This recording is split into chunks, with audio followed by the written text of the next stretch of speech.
Ďakujem veľmi pekne, pán predsedajúci, pán viceprezident. Medzi hlavné témy nadchádzajúceho samitu patrí hospodárska a menová únia a hospodárska a menová politika.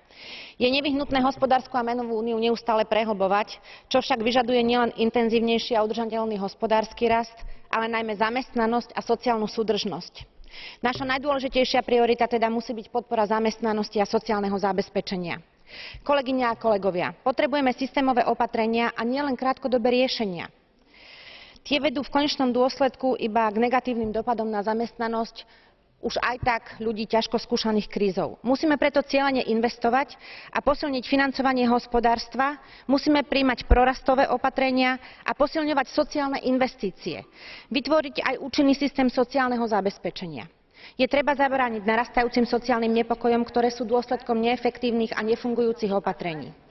Občania Európskej únie si zaslúžia vysokú mieru sociálneho zabezpečenia. Gracias, Mónica. Ha terminado su tiempo. Y el último orador en este turno es